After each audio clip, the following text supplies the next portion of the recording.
That is horrible. Squeeze it. What is it? I was going to flake We've the got bean. USB. She went, I was going to running round. Still doing the Grinch voice. Still and doing the Grinch. acting. I'm like, hello, go away. And they're like, bang. We're living the dream, living the dream, we're living the dream, living the dream. Welcome back to another episode of the Living the Dream podcast with me, Dan Evans. And me, Tom Jones. Today we are joined by Jess Martins, the producer here at Prism Studios. We've got her in the studio today to have a little chat about Oslar, some little fun stories about things that have happened, and just genuine industry chit chat. So please welcome to the podcast, Jess. Oh, thank you both. Very happy to be here. What's it like being on this side of the camera? It's so unusual. Happy to be here in the studio I work in every day, but just sat Sat on the here. other end. I know.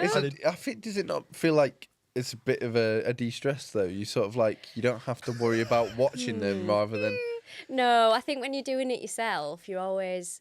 Because I'm sort of always making notes and Yeah. analysing everyone else's And chat. it becomes like second nature to you. Yeah, rather it's than... weird doing it, obviously, in front of the camera. And all my career, I've always been behind the camera. Yeah. So, yeah, it's unusual, but... Did you ever think about like wanting to do in front of the camera, like over the years? Have you ever like, or have you just genuinely started and thought behind kind of where, you know, behind that camera and looking out everything's where? Yeah, I did actually. I'm saying always behind the camera, but when I was younger, sort of like I'd say from age, I don't know, 10 or something, I started doing theatre classes. Yeah. And it was just a small theatre class in a pub function room in Barnsley, where I'm from, which is, you know, it was great actually because the woman who run it had an agency and she had access to get you into like extra work for TV programmes. So that's where I really started getting interested in TV. So I did loads of extra work for about 10, 11 years as a child. And then I started uni and I needed to study and they needed you for long days, continuity days. So I kind of left doing that. But I really, even when I was doing that, wasn't so into the acting side. I was always looking at the crew and how films and, you know, programmes are made. I found that more fascinating. Yeah. And then I went on to study, you know, film and TV at uni in Leeds, and I've always been in this world because I've just loved it. You find a lot of like actors from young go into it and go, actually, I prefer it behind the camera. Like a lot of producers, people like that start off in front, realise it's not for them. Really, I didn't know that actually. So I know quite a few people that are sort of have been actors and now are in like media stuff. Like Darren Jeffries is one of my good friends. He owns his own media company now, and he was in Hollyoaks for 10 years. But it's like he is so good at what he does as well in terms of the media side, so you wouldn't even know. Like a lot of actors do tend to move to the side of like directing, producing. It makes sense. Stuff It's like like a sensible Well, pivot. they're all in the same bracket, aren't they? Yeah, really, it's creative, isn't it? it's the creative industry, and it's sort of you need both to go together. In terms, or you need some sort of understanding of both to sort of go together in terms of camera angles, where are your actors or where are the people that you're filming going to be, and then obviously the people behind the cameras and the people behind all of that doing the work, because they're physically watching it as it's going on. Yeah. And you're like, what looks best? This doesn't look great, change it and stuff like that. So I did media myself at A-level, Yeah, same. and at GCSE, and I loved it. I was fun. Same with Meg, my sister. She is now off doing her own media stuff. She works for some place in Birchwood. So it goes to show that like these industries are hard to get into, but it's quite common nowadays rather than what it used to be. Yeah. I didn't even do like drama. Like drama wasn't even on the cards for me. Like when I was at school, I did theology. Oh, really? I did theology. That surprises me, to be honest, because you're the biggest drama queen I actually know. It just wasn't. It wasn't a subject though. So like I did theology, business, and oh my god, music. Like that was my thing was music. Yeah. And I was going into law. Like, that was my, like, thing. I was going to go do law, and I went to a parents' evening, and it was my theology teacher. We sat down, and she literally just went to me, oh, like, what's your plans for, like, after this? And I remember sat down with my mum, and I was like, I'm going to go, like, be a lawyer. And she, like, laughed. Like, she went... Really? She's like, are you being serious? And I was like, yeah, like, that's kind of, like, I want to get, like, a proper job, and if it's meant to be, it'll be. And she was just like, no. She was like, it's not about that. She was like, you need to follow, like, your dreams while you're young. She was like, you need to just kind of put everything into it. And then, like... So did you, at this point, even though you said that you were going to be a lawyer, deep down thought, I'd like to do acting, but you didn't really know where to start? Or I didn't have a clue. Like, Right. basically, I just thought, like, if I went to, like, uni and did it, it would have just been the same as going to school and then finishing it again and, like, having nothing. And, like, look how different that is, like, you know, to what my thoughts were. But I remember that, so I went to do work experience in a law firm. My dad played, played, still does, plays football with a guy who, like, works in, like, a law firm. And he got me, like, a summer of working and work experience. And by the end, this guy literally looks at me and he was like, you're just not going to do law, are you? He was like, you've come here for material for future. Like, I was like... Yeah, well, I couldn't see you doing anything else. You should have other seen me than in that some office. form of entertainment, because You I feel should have seen it. It was... I feel like that's just you to a T, really. Like, which is like when this podcast first came about, I was like, oh my God, like, if I could do this with Tom Jones, because we are so... Not the real one. get Yes, him on as not a the guest. real Tom Jones. I mean, I wish it'd be better than this one. No, I'm joking. No, but I feel like we just bounce off each other's ideas in a way. And I don't know about you. When you first met me and Tom, must have been a bloody headache, I tell you now. Yeah. Walked in. Well, we'll rewind back a bit, I suppose, because I obviously knew you before. Because your mum... because my mum looks after your Elliot. Yes, your little boy. Yeah, so your mum's the childminder to my son. Yep. And then it all just lined up nicely, didn't it? It Because did, obviously, which and your is- mum's your biggest fan, which is the cutest thing ever. And like, she'd always tell me when I'd pick up Elliot, oh, you know, Dan's doing this theatre show and you should get tickets. And Yeah. and then it kind of just led from one thing to another. When we opened the studio, it just seemed like there's an opportunity There's here. an opportunity. Well, I did a voiceover job for you guys, didn't I? Which was when I first met Paul. And I remember Paul's face when he was like doing a Scouse accent, and I did it in a Scouse accent. He went, Yeah, so, yeah. and his mouth sort of dropped and was just like, you sound more Scouse than my granddad or something that he said. Yeah. So Paul is the founder and the director of Prism Studios. And yeah, we were really impressed because obviously your mum, again, she told me about what you could do abilities wise, and we needed a Scouse accent, but we didn't like have anyone on hand to get that voiceover. So obviously you helped us out, and it was like I'd not seen you do anything like acting wise really. But it was impressive. So I think when we opened the studio and then you said that you were interested in doing your own podcast, it made sense. And then I'd heard a lot about you as well, Tom. That's through, let me guess, my mother. Yeah, again, your biggest fan too. Yeah. I was saying this the other day, that if it was between me and Tom, I feel like she'd have Tom in the house nowadays. Thanks, Nick. Over me. I feel like Tom has now replaced me as favourite child. Oh. She'd have anyone else other than me, to be honest. Even when Sophie goes in, like my girlfriend, she's like, "Oh, hello, hi," and I never get that reaction at the door ever. Oh, bless it. No, she did say the first like impression or the first image I had in my head of you though before I'd even met you was you in drag, because she was like, "Oh, Tom's great. He's just played a drag." Art, or it wasn't drag, was it? It was like a female. It was like role. a dame, so thing like pantomime kind of. That's what it was. That's So in my head, I was I don't like, even know how to describe how can it. I even imagine? I was just imagining this image of Yeah. a Yeah. panto dame to walk through the door. Well, you actually got videos of it, didn't you? Oh my God, I was in the same show and I played a very camp eccentric director, and so that's why I felt like it was good that it was me and you, because a lot of people said that there was like certain standout parts in it. And when you do something so eccentric or so over the top, it's a lot of the time it's memorable. Which is why we both sort of wanting to do big, weird, like odd characters. And yours was just, I was like, I can't believe it. But then I was like, but it is Tom Jones, so like realistically, I can actually believe it. In a wig and lipstick. What was your name? What was your name? Esther. Esther. Oh, is Esther going to make an appearance? I'm hoping Esther's going to make. Esther is going to be inside me forever. Like that was. I think it was just for it was like think Lily Savage and then like put Lily Savage like on drugs, like that was like and like alcoholism, like it was literally like it was like ramped up, wasn't it? Yeah, it was mental. I was in three scenes. One of them I didn't even talk in, and like the other two, like obviously I wasn't like a main character. I had an outfit change for each scene, like.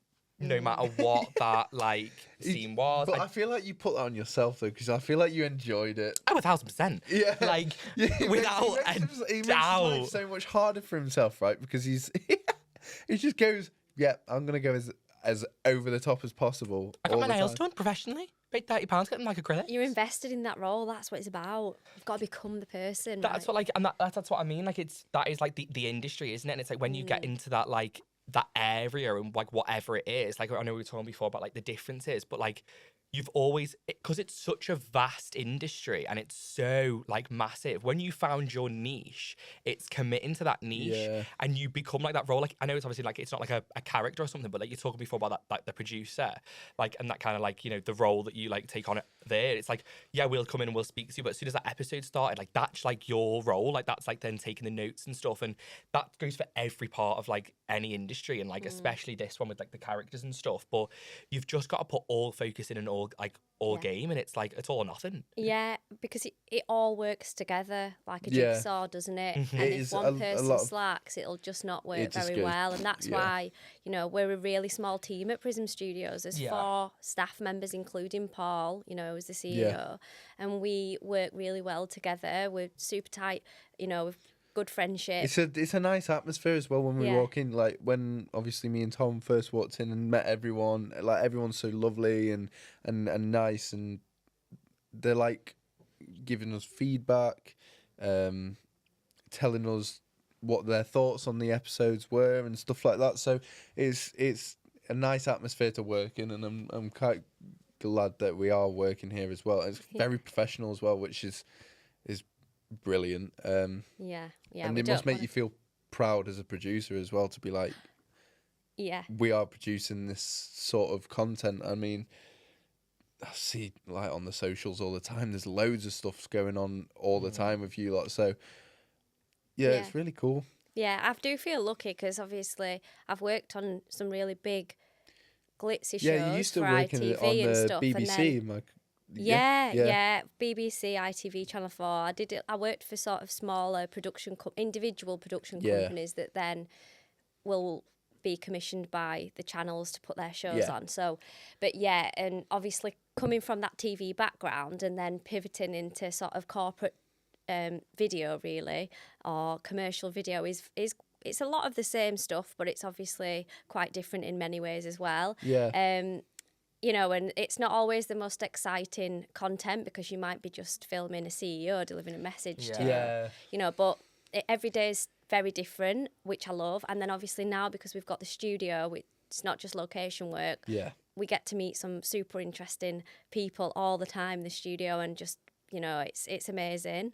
And the setup of it, like you said, it is professional. It is very professional. Do you know what? When I first saw the set, my jaw dropped. I was like, oh, wow, that's it's fantastic. really good feed. Thank you. Like, it was basically what we had envisioned in the first place, put in real life. It was great. Like, the logo was fantastic.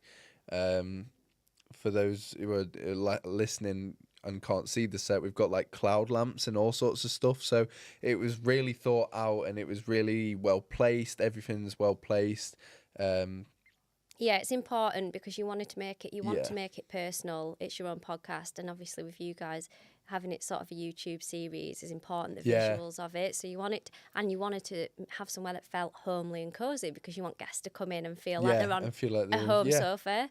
So I feel like we have got that vibe here. That's what we've achieved, and Yeah. that's what we really like, because a lot of Yeah. this podcast studios can be quite dark, you know, or quite samey, but Yeah. it is very versatile. So that's something that we are really proud of. But I think it's just impressive because obviously, like, with a set, like, it's easy to, like, change everything around from, like, you know, show to show that, like, happens here. But, like, it's the same within, like, that.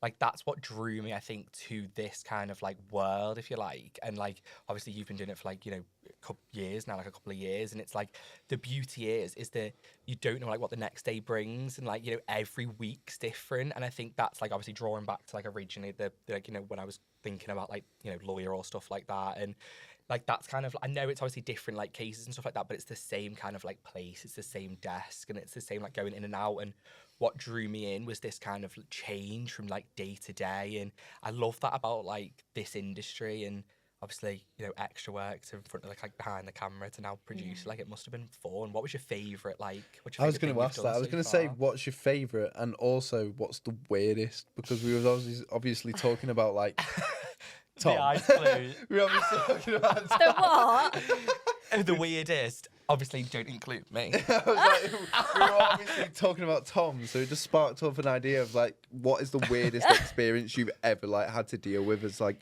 a producer or just working in TV? Like, what have you seen, like, physically? Oh, right. That's tricky because I feel like you've got to, like, think back so many years. All those shits. I'd say one of the weirdest roles I had was I had to play a ghost. I was an actual ghost. I was a dead daughter. And I think that basically it was an ITV drama called The Stepfather. It's years and years old, I'm sure. Yeah. I looked recently, you can find it on YouTube, and I was shocked. I'm in a tiny little scene, and it's a montage scene where this man's dreaming in his bed about his daughter that's died, and there's just quick shots of, like, me walking past, like, flicking my hair, or I think I had to smoke a cigarette, and at that, How like, old were I you was at this really point? probably 12 or something. Yeah. Was it like but not a real cig. Yeah, it was it'd be a one of the fake, fake ones, but had to be a ghost. That comes to mind because I remember thinking that obviously that is quite random. One of the best things that I did was we did sort of promo material for This Is England when the series started after the original film, and at that time, obviously This Is England was massive. Yeah. the series was The brilliant actors as well. amazing, the series just fantastic, but it was actually photo shoot for the billboards. So they had us all in this warehouse with the cast, and my agent at the time asked me if I wanted to bring some friends because she needed a few people. So I asked, like, a handful of mates to come and be on this list, This Is England program, and I couldn't believe it. And when we got there, there wasn't that many people at all there. It was basically us, a few other extras in the cast. And it was so interesting. This is why I love behind the scenes, because you'll never know that we were not in an actual nightclub dancing. So on Channel 4, when they played the promo video, it was a close-up shot of everyone looked cramped, packed and raving like this to, like, some mod music. And actually it was about 20 people, including the cast, crammed in as tight as you could to a massive area, but they had to make it look jam-packed. And they would just play, like, music over, and you'd be bouncing and bouncing and bouncing. And, do you know, Lol from the show, remember, had these massive clomper boots on because she was, like, a goth. And she stomped on my foot a few times. And I was like, ow! Like, trying not to look hurt. And also, one of my friends had a mullet shaved into his hair that he'd grown, like, naturally quite long, and he was very proud of his hair. He agreed to have a mullet, and they said, oh, well, you know, we'll give you a bit of extra money for that because we want you to look. We'll put you in shot. Yeah, like at the time of the relevant to the time. Yeah. Well, he didn't even make the shot, and he just had this mullet for ages. I think mullets are, like, probably quite in now, and you can get away with them. I think they are. But back then, like, I think whatever year, when was that? Like 2013 or 2012, something around there. Yeah, it would have been. It was, was- like it was quiffs and He was all of gutted. that. That was back when, like, quiffs or like big floppy mopeds were Yeah. a big thing, wasn't But it? it's true, there isn't like the commitment to so many roles, like to do, like you don't know what you're going to do. Like I think I remember, was it like Tom Holland Yeah. had like a show and he had to like completely go bald, but I just don't know what lengths I'd go to in these things. But there was stuff like Tom Hardy as Bane had to wear that mask that I swear it was like something like it was restricting his breathing and stuff like Yeah. that. He found it really hard to breathe in and stuff. But I know someone personally who was in a show for King Arthur and shaved his entire head off. Yeah. Like he was The hair, bald. obviously, yeah. Yeah, not his head, sorry, his hair. Yeah. Just to clarify, he had still got a head. Shaved his entire head off. Yeah, he shaved his entire head basically, and was bald, and he's now got a mullet himself actually. So Oh yeah. it was mental. It's like so much dedication goes into these The things. details, even with the extras from being in that world and being an extra that they go to, is so like in detail, Yeah. like how Just they for want an it to look extra as well, it's perfect. meant- Have you ever got to like take anything from a set? Probably have. But I can't think off the top of my head. I don't know if I like I've got anything. I don't think I've got anything. I've got stuff from like plays that I've done like on stage. Like I've got stuff from when I did Lord of the Flies and Yeah. all the little bits from different plays. But when I did like the short film I shot a short film in Formby. I didn't get anything from that. I literally was No. a dead soldier on Formby Beach on the hottest day of the year in full thick wool soldier suit, caked in blood that they just kept on pouring on me, and I had these like ear defenders in because they were setting off pyrotechnics and all sorts, Yeah. blowing up the sand, and it all goes in your face and your eyes, and you just have to lay there dead. But I couldn't hear when they were shouting action or cut because they had these ear defenders in, so I was literally Just still laid I was there a day literally just like later. that, stiff as Yeah. anything, just like I couldn't move. They'd all wrapped like hours later and Dan was still laid Yeah. there. Yeah. I couldn't hear anything. Just I couldn't was be there by me. now. I hate sand.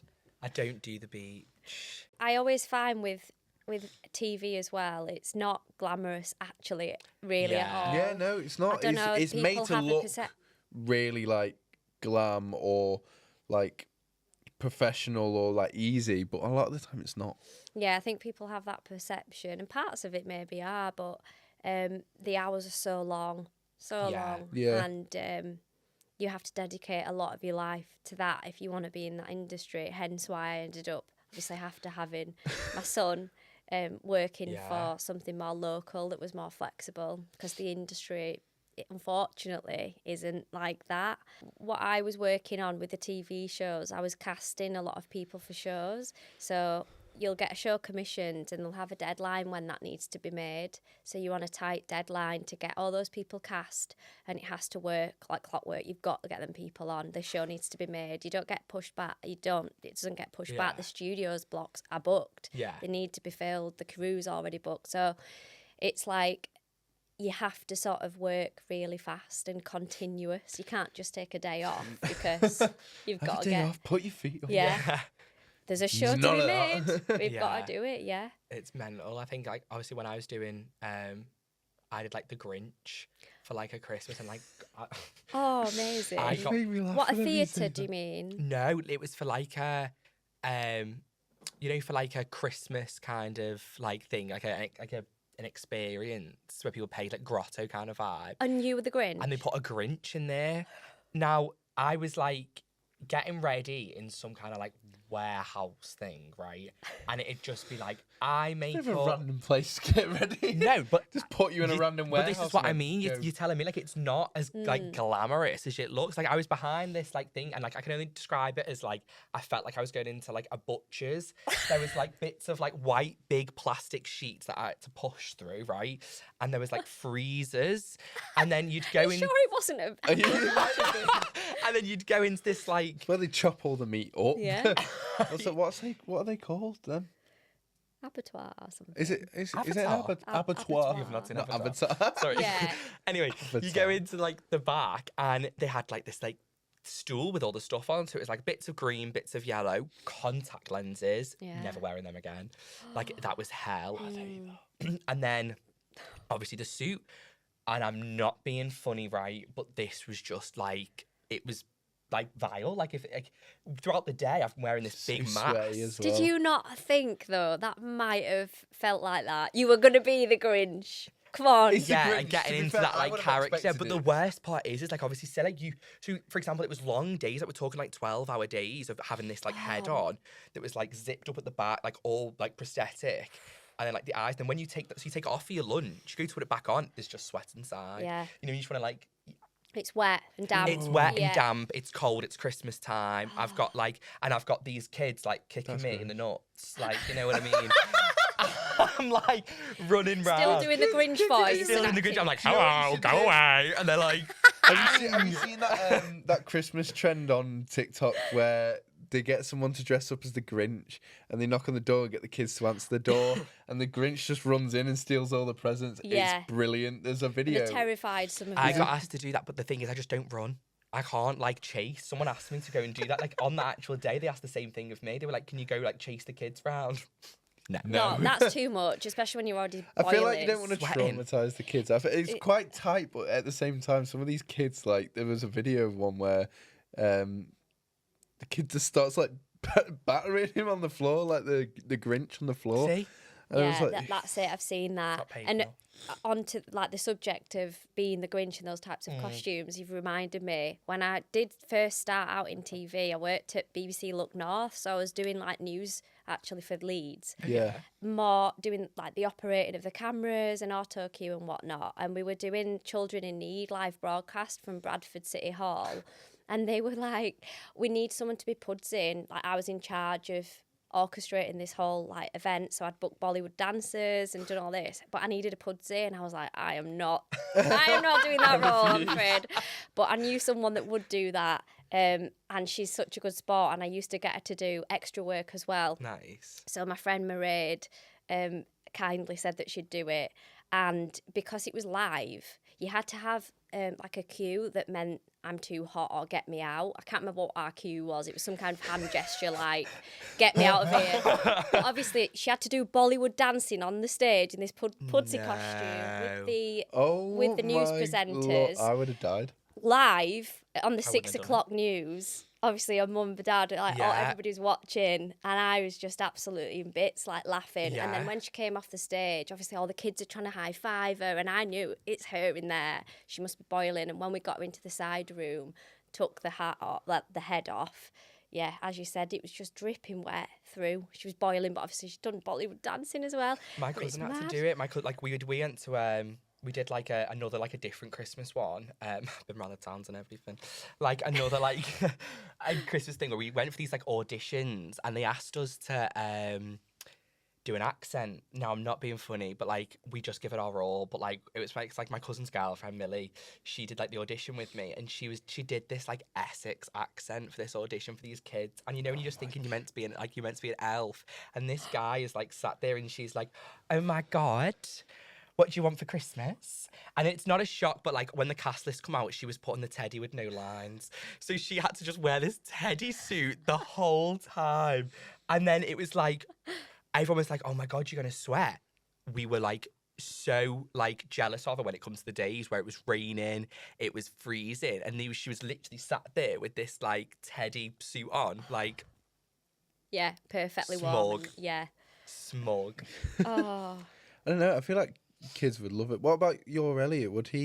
Is he like a fan of like mascots and stuff like that? No, I don't think he likes it, but I think young kids are a bit apprehensive. And funny you should say this because I asked him today if he wanted to go on this Christmas train on Sunday at Highley Garden Centre. Yeah, because we always go on the train. all the time. They're starting. I feel like Christmas is starting so like early with Father Yeah, Christmas appearances now. Because this weekend you go through like a tunnel and then he hands out presents, and he was like, "I don't want to. I don't like it."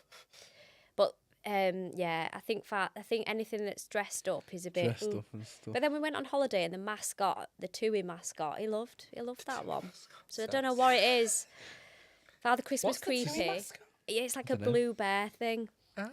I didn't Yeah, realise they had a mascot. called Mimo. I just thought they crossed Jet the two got T's, dot the Jess I's, and put you in the Yeah, middle. yeah. Should we move on? This is What's in the Box. And in the box, take your best shot, feel the surprise. What's in the box? Well, talking about weird and wonderful things that you've done in the industry, we've got a brand new game for you to play on the Living the Dream podcast. This is called What's in the Box. Can we have the first item brought in? Can you close your eyes, please? Jess? The aim of this game is to sort of guess. You've got to guess what we've put in the box, basically. Guess the item. Well, could you please pop your hands into the box and open your eyes? Oh my gosh. Describe what you're feeling Knowing as well. you two, I dread to think what this is going to be. No, you just, it's not. I can't even reach around my Just hands. go to the bottom. Oh. What is that? Oh, that's weird, because it's like... Oh, it is a nappy. It's a nappy! It's wet! It was literally the craziest. It was the frilliest That bit. was so funny. It's the top. It's the top of it. Like, I felt it before. It's wet. Have you wet it with... Yeah. Yeah. It's not Elliot's wheeze. No. No. we haven't just found a child. Yeah, you Get can it take out. it. Yeah, you can take it out. Woo! Yeah. Right. I've just been splattered. Right. You ready? Close your eyes. That was crispy, that one. Put your hands in there. Have a feel around. Oh, that's popped right in. Go on. Oh. Go on. You've got it. Carry a bag. What's in the bag? Oh, what the hell is that? Oh my god! Wait, I want to get both hands in, but is it like a mouldy carrot in a carrier bag? Ah, I can smell it. That is some kind of kids like food. That reminds me of.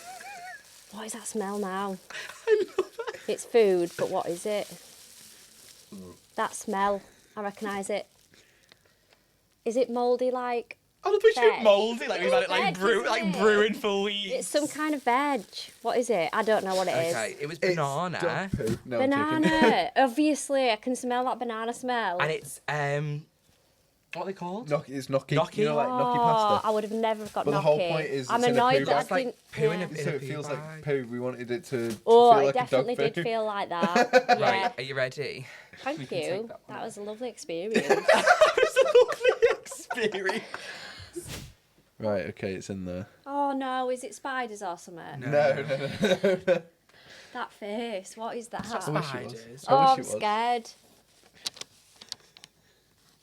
Right, I could touch that bit. Right. Oh, it's a bowl. Wait, I'm going to touch the outer bit because I know there's going to be something in it. So that's a bowl. Have I won now? Is it a bowl? Yeah. Oh, what is this? Is it cold mushy peas? No. Beans? Have I got it right? Because it's a bowl. Yeah, flick it. Oh, I was going to flick We the have actually got you a tissue. spread it up. She went, I was going to flick them. Well, yeah, that is. Luckily, I didn't get all my hands in there. Proper like sensory experience though, isn't it? Because I think like Yeah. when you're When you're sensing to like you've only got one sense though, haven't you, to like Yeah. kind of do it? You've got nothing, you can't see Yeah. it. Well, Yeah. I suppose you did cheat a little bit on the second one because you had the smell. Yeah, could definitely. But I didn't even get it on smell. And that banana is such an obvious smell. I was shocked that I didn't Yeah, get that. but it's any Yeah. baby food. I feel like smells like a banana as It well, does a bit, little yeah. I'm a bit. bit shocked that you continuously went for the mouldy in front of everything. Right, well, that was definitely weird and Yeah. wonderful.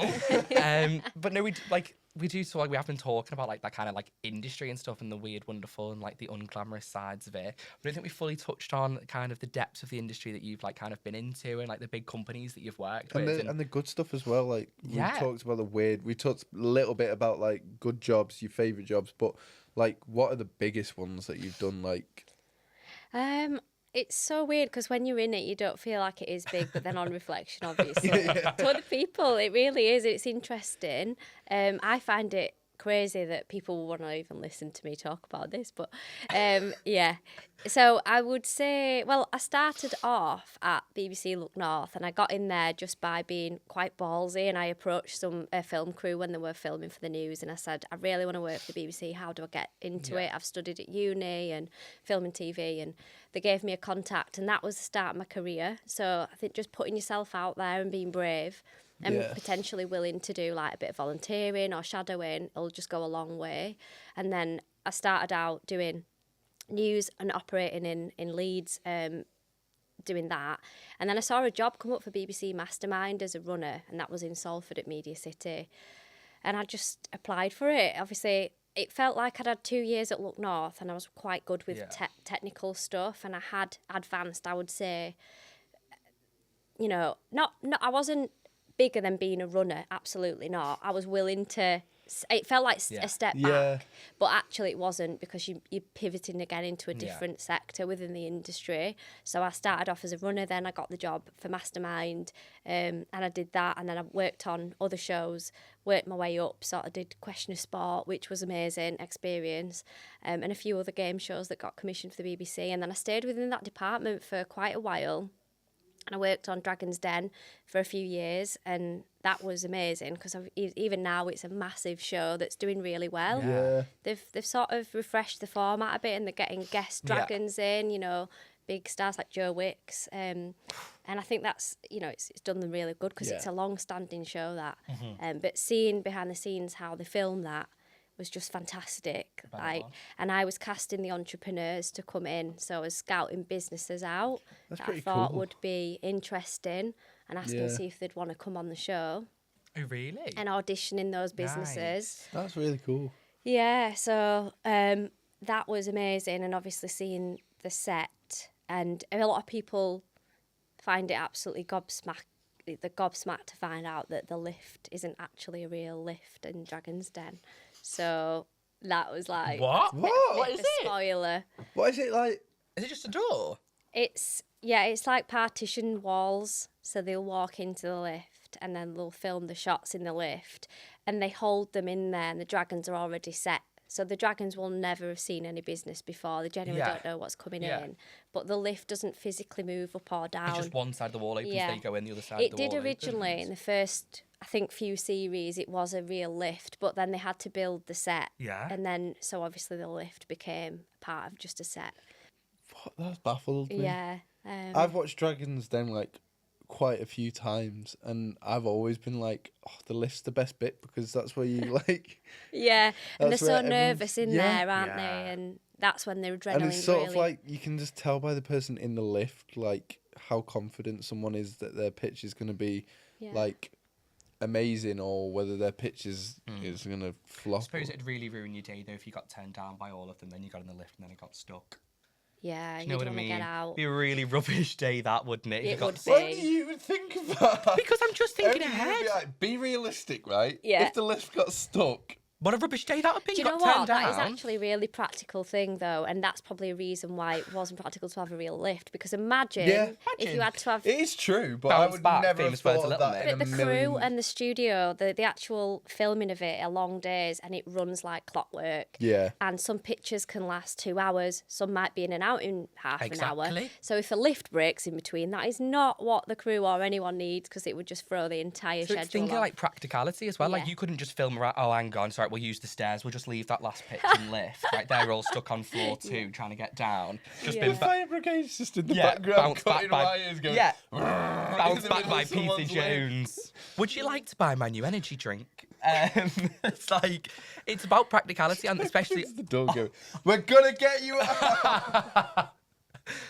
like that it is, isn't it? It's like when you delve into the behind the scenes of that, like it looks glamorous and stuff on like the TV, and that is like a stunning like idea of Yeah. like the stress of like going up and up and up, and it's like but on like a day, as you said, then like it's it's complete got a continuity. It's got a flow, and I think Yeah. it must have been nice to have seen the behind the scenes and like obviously within like the many things you've been in, like and work behind the scenes and like extra work. It's like you get to learn like the little like nicks that which kind of help you then move it on to your next project. And it's like when Yeah. you then go on, I know it's obviously like you're not going to then build a set with like and think, oh, do you know what, like let's do this, but you must learn something from each job you do that you take forward. It's with my sort of job role within casting and saying entrepreneurs for Dragon's Den, but obviously in every show you're casting different people for different Yeah. things, but you do learn an eye for who might work and who might not. You've got to really work out who's got good stories. So on, for example, I worked on Say Yes to the Dress Lancashire. That was Got One presenting that one.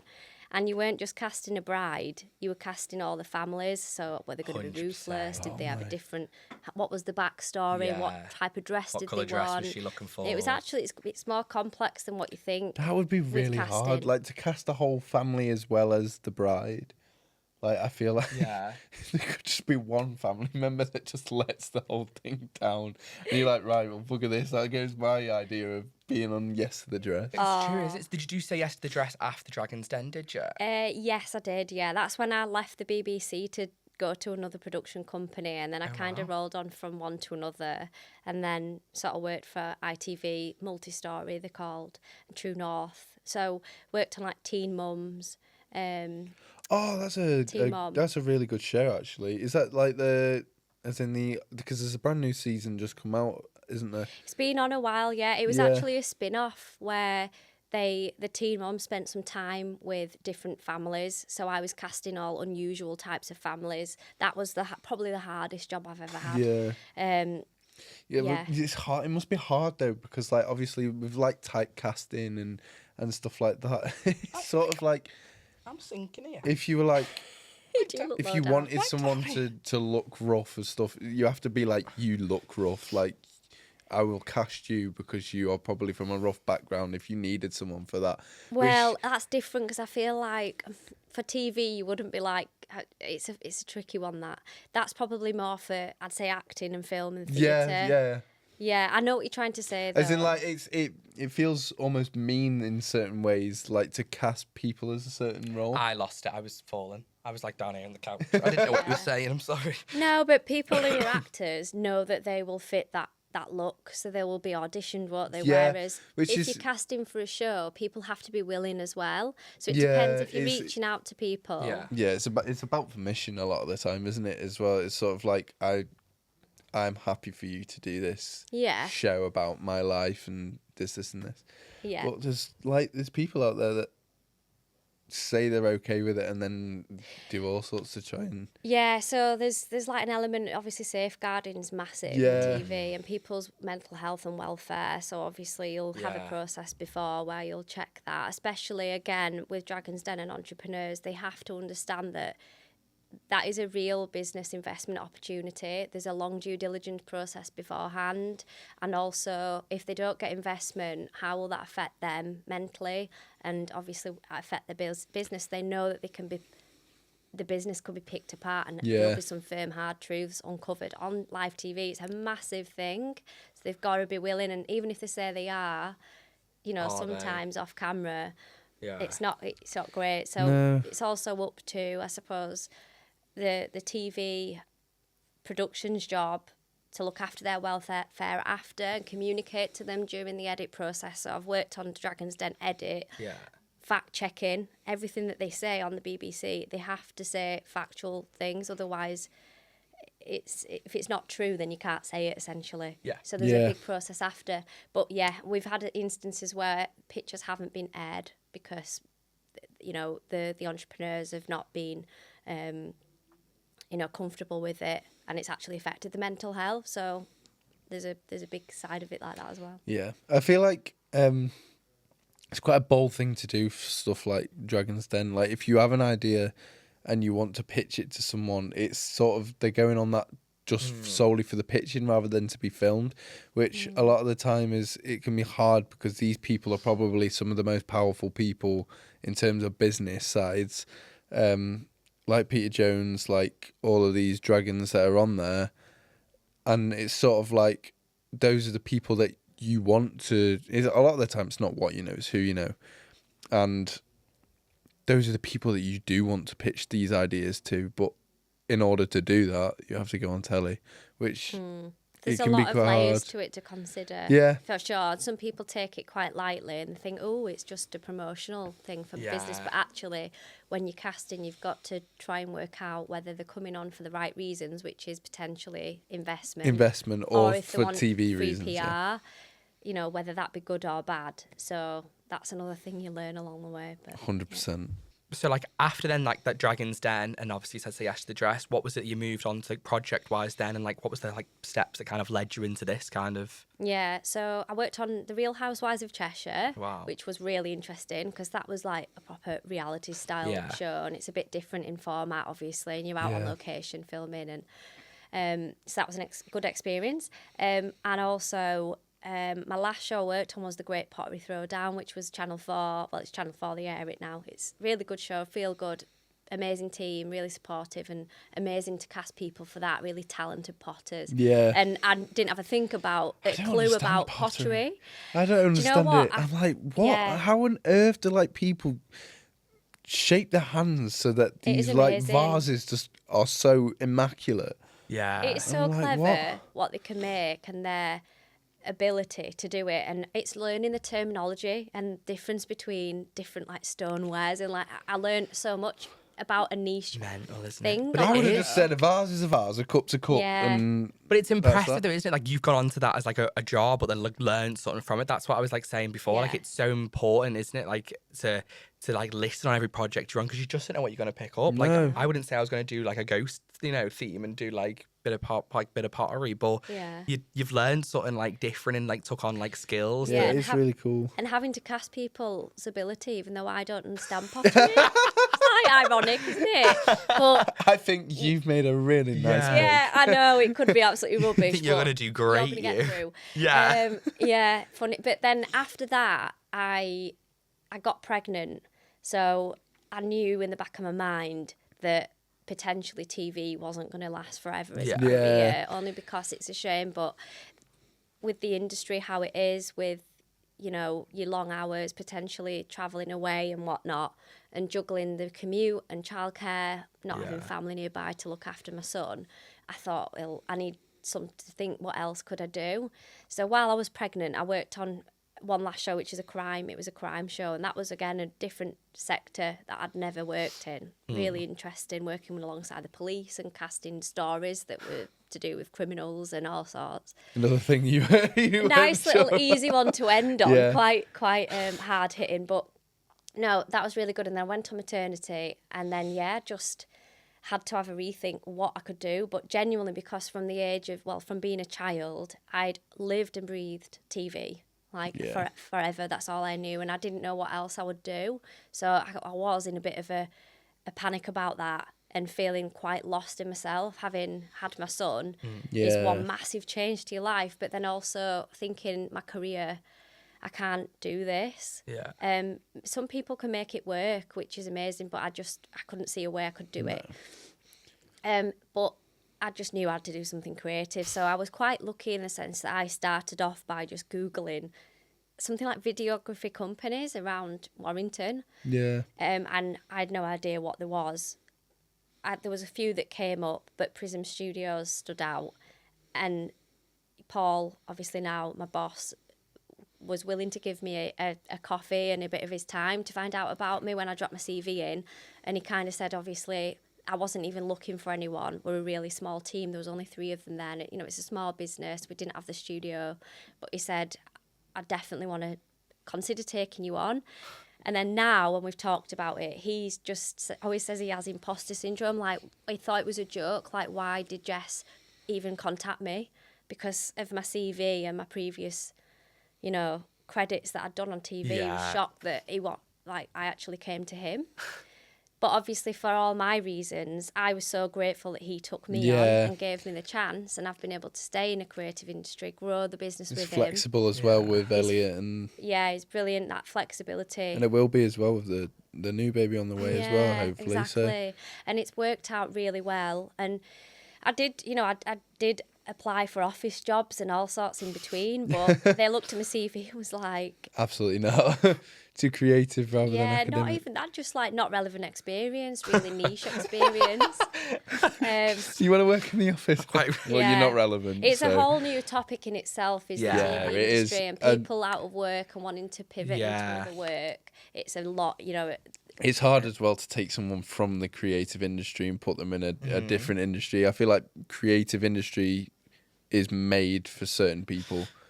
Yeah, there's a lot of skill set, behind people in the creative industry, though, that might get overlooked, but actually we are very, hardworking, loyal, diligent people, because we've had to put ourselves out there all the time, which you'll understand, and it really makes you resilient. Yeah. And that is such a good trait to have in any job. 100%. So, and I think, we can turn our hand to quite a few different things and adapt. Preach it. So, Preach it. Well, give us a chance. yeah,